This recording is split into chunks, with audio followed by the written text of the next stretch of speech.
네, 낙폭이 좀 빠르게 줄어들고 있는 상황입니다. 그리고 미국의 야간 선물 쪽 봐주셨는데 속보로 뭐 지금 우크라이나 지역에 특이 동향까지는 나오지는 않고요.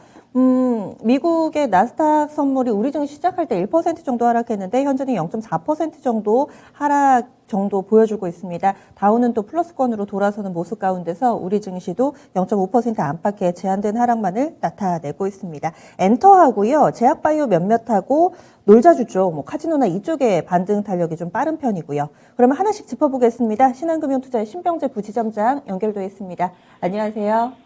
네, 안녕하세요. 네, 강한 쪽부터 좀 보겠습니다. 지정학적 리스크 빼놓을 수 없으니까 먼저 에너지원 가운데서도 가스 관련된 종목군들, 다만 이 종목군들이 윗꼬리가 달리거나 음봉을 형성하는 경우가 있어가지고요. 대응 전략 어떻게 세워야 될지 지금 약간 좀 까다롭습니다. 알려주시죠. 네, 군사 충돌 관련된 이야기가 지속적으로 조금 연결이 되면서 가스 관련된 이런 종목들이 테마성으로 움직이고 있다라고 보시면 될 것 같습니다. GSE와 대성에너지, 서울가스가 그 종목 중 하나다라고 보면 될 것 같고요. 어느 정도 군사 충돌이 지난주에 완화가 되는 것 같더니 다시금 불거지게 되면서 긴장감이 지속된다는 점이 이 종목을 끌어올리고 있다라고 보시면 됩니다. 하지만 오늘도 음봉의 모습을 나타내고 있고 아까 말씀해 주신 것처럼 나스닥 선물이 회복한다는 이런 모습을 봤을 때 이 종목 같은 경우 좀 홀딩 하시기엔 부담이 되지 않나라고 생각하고 있고요. 사실 홀딩이든 아니면은 트레이딩 관점이든 이런 테마성 종목은 좀 매매하기는 좀 어려운 것 같습니다. 아무래도 군사 충돌에 관련된 이런 좀 정치와 이런 안보와 관련된 것은 예측하기가 너무 어려운 범위이기 때문에 사실은 그 측근에 있는 세력들도 예측을 못한다고 합니다. 그래서 이런 종목들은 차라리 그냥 대응, 시장에 악재가 나오면은 바로 매도 또는 호재성 뉴스가 나왔을 때는 하루 정도는 보유 이렇게만 가능하지 제 생각에 끌고 가기는 조금 쉽지 않다라고 말씀드리고 싶고요. 초보자분들은 절대적으로 하셔서는 안 되는 종목 스타일이다라고 말씀드리고 싶습니다. 그래서 뉴스 같은 거 네이버나 구글에서 계속적으로 업데이트 되고 있지만은 그 뉴스에 따라서 바로바로 종목의 방향이 바뀌기 때문에 제 생각에는 이 종목으로 매매하시는 거는 정말 초고수분들만 하시는 게 좋지 않겠나라고 보고 있고요. 다른 정치 테마처럼 이런 충돌과 관련된 이런 내용이기 때문에 이 종목들도 테마성으로 생각을 하시면 되고 기본적인 밸류나 이런 거 접근은 조금 어렵다라고 생각하시고 정리하시면 될 것 같습니다. 천연가스 가격만 보고 대응해서는 안 되겠네요. 네, 천연가스 가격과 연동되는 부분도 좀 있긴 하지만은 실질적으로는 심리적으로 올라가는 게 더 크고요. 그리고 빠르게 선반영되는 모습이 나오고 있습니다. 그래서 제 생각에 천연가스의 이런 가치 반영을 한다라고 생각하는 것은 이제는 큰 의미는 없다라고 보면 될 것 같고요. 그래서 지금은 테마성으로만 생각하시는 게 저는 맞다라고 보고 있습니다. 지정학적 리스크가 원자재 관련된 종목군들에서 이제는 해운이라든지 그 밖의 종목까지 확산이 되는데 해운주들은 이 리스크 외에도 저평가라든지 호실적이라든지 플러스 알파 요인이 많아서 또 어떻게 판단을 해봐야 될지 이 부분에 대해서 해운주에 대해서도 투자 의견 주시죠. 네, 해운주 같은 경우는 중국 쪽 이야기가 좀 호재거리가 되었습니다. 철강 생산 완화 전망이 나왔고요. 베이징 올림픽이 이제 끝이 났고 이 이후로 중국의 인프라 관련된 투자가 활성화될 것이라는 이런 내용입니다. 그리고 정부의 이런 부양 의지도 강하기 때문에 제 생각에도 해운 운임은 계속적으로 상승할 수 있는 이런 내용이 될 것 같고요. 지금 폭우로 좀 운영이 중단이 되었던 브라질 쪽에서도 최근 철강성 이런 광산단지가 다시금 운영이 된다. 이런 내용이 좀 있었습니다. 그래서 이런 것들로 인해서 벌크선 시장 자체가 다시금 정상화되게 된다라면은 해운 쪽에서는 차트의 움직임을 좀 바꿔볼 수 있지 않을까라고 생각하고 있고요. 지금 KSS 해운과 흥하해운 그리고 HMM이 조금씩은 상승해서 움직이는 모습입니다. 그리고 해운주들 같은 경우는 바닥선을 다지는 기간이 굉장히 길었어요. 그러다 보니까 지금은 다시금 구조적으로 어느 정도 완화되는 내용을 맞이해서 다시금 반등에 나서고 있다라고 보시면 될 것 같고요. 중국은 아시다시피 이런 물동량의 거의 70% 정도를 차지를 하고 있기 때문에 이 뉴스거리만 해도 한 1분기 정도는 반등에 나올 수 있지 않겠나라고 생각할 수 있는 것 같습니다. 그래서 철강석 생산 차질로 인해서 그동안 좀 단기적으로 하락을 했다라면은 그런 부분들이 이제 회복이 되고 있다라고 보시면 될 것 같고요. 이런 해운 운임 어떻게 보면 군사 충돌 여기에도 영향을 주고 받는다라고 보시면 될 것 같습니다. 그래서 그런 모멘텀까지 더해져서 지금 6월 말까지나 3월 초까지는 해운에 관련된 심리는 오히려 더 개선될 수 있다라고 보시고 대응하시면 될 것 같습니다. 네.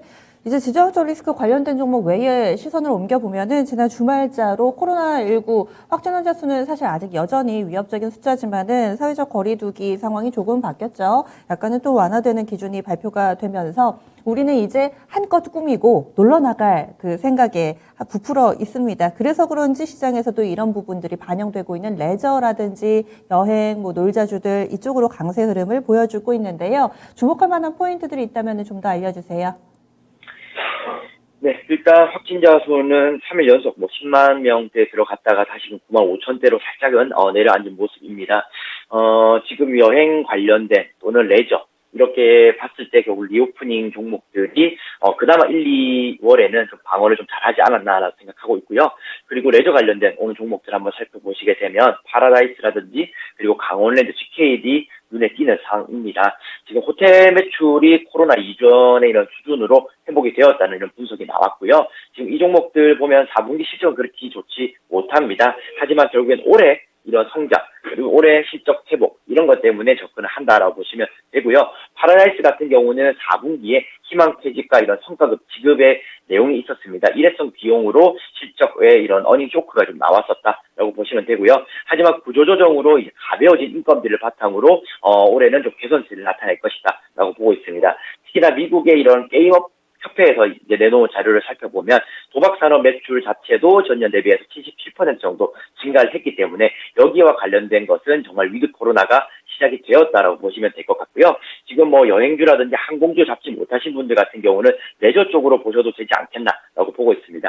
주말에 지금 국내 호텔 가격만 보시더라도 평일 대비해서는 굉장히 높아진 이런 내용을 볼 수가 있고요. 굉장히 빠르게 매진이 되는 이런 내용을 확인할 수가 있습니다. 그래서 국내 호캉스는 아무래도 상반기 내내 진행될 가능성이 높기 때문에 이쪽 계열의 이런 종목들은 계속적으로 추적하시는 게 좋을 것 같습니다. 엔터 쪽은 어떻게 보세요?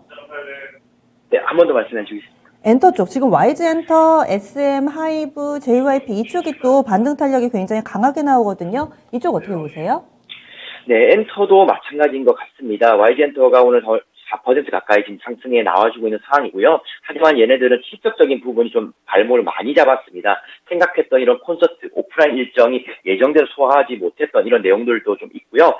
그러다 보니까 주가가 좀 많이 내려앉았다가 이제금 반등의 모습을 나타내는 것 같습니다. 엔터도 궁극적으로 봤을 때는 리오프닝 위드 코로나 종목이기 때문에 저는 그 방향 자체는 함께 할 수밖에 없다라고 보고 있고요. 하지만 내부적으로 봤을 때 엔터 종목들이 NFT라든지 또는 메타버스 관련된 이런 신사업에 진출한 것들이 있습니다. 그런 것들은 결국에는 비용적으로도 필요로 해지는 이런 내용이 또 접목이 될 수가 있어서 실적적으로는 단기적으로 발목을 잡을 수 있겠다라고 생각이 듭니다. 특히나 하이브 같은 경우는 아직도 바닥선을 잡아가는 과정 중에 있기 때문에 차라리 하이브보다는 YG 엔터 쪽이 방향이 조금 더 낫지 않을까라고 생각하고 있고요. 엔터도 결국에는 리오프닝 섹터안이 있으니 방향 자체는 좋되 어느 정도 차별화를 띄면서 상승할 것이다. 이렇게 정리하시면 될 것 같습니다. 예, 알겠습니다. 그러면 오늘 장 포인트 잡아주시죠.